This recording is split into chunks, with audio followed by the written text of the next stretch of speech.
What does it mean to be a fisher of men? Okay, what's it mean to be a fisher of men? Well, as believers, we've got the best gift ever given to man. You and I have got the assurance and confidence based on the blood of Jesus Christ where we're going to stand. We know where we're going, and we know how we're going to get there. So the world is hungry. You know, Christ likens them as a body of fish. For you and I, we got to determine where the fish are. If they're hungry, if we're going to be going with bait, we got to determine what bait we're going to use to make it enticing for the parties to want to nibble onto our message, if you will. If we're fishing with a net, we got to know where the schools are. So we've got to study in that respect the terrain of the waters, and we got to understand the conditions that are there. When you and I are preaching the word, Paul says whether in pretense or in truth, Christ is preached. So we're not always going to be the perfect vessel, giving the perfect message all the time. We're going to learn through our experience. We're going to have shortcomings, but the key here is as believers, we want to be used as vessels by God, as fishers of men, and to soul win. And that will reap benefits and rewards, and obviously souls saved. And we'll be able to see more souls in glory. Now we know that Paul says that the gospel has been preached to every creature which is under heaven, whereby Paul made a minister. Our responsibility is to get the word out. Bait the hooks or throw the nets out to understand the conditions, and not to turn our wheels on opportunities that are not really opportunities. In other words, don't cast our pearls before swine.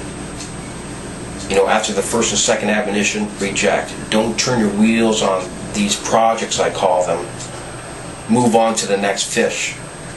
There's enough fish out there hungry enough that we have to try to find them, and the key is, how do we find these people?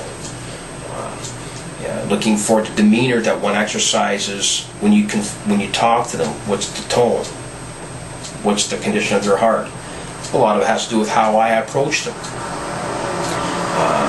So I want to be as gentle as I can and less confrontational, using myself primarily as a target. When I talk about sin, I'm not talking about, when I talk to that person, their sins as an opener.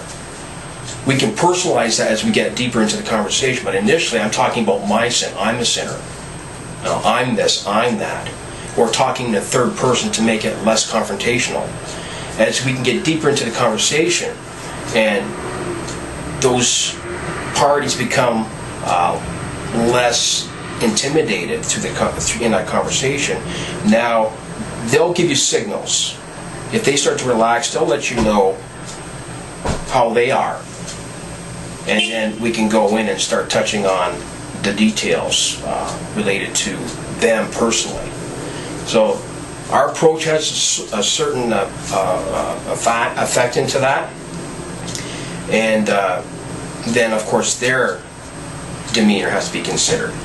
Some people, if they're approaching you in a confrontational manner, you may just have to give them the what I call the Amos treatment. Prepare to meet thy God and the hellfire and brimstone messages, and be as abrasive and blatant and upfront, as quick in and out as you can get, and get out of there. That's maybe what the party needs. You're going to have to make judgment calls. Not every judgment call you make is going to be right, but whether in pretense or in truth, Christ is preached, and Paul said he rejoiced. Paul calls it the foolishness of preaching. For the preaching of the cross is of them that perish foolishness, but unto us which are saved, it is the power of God.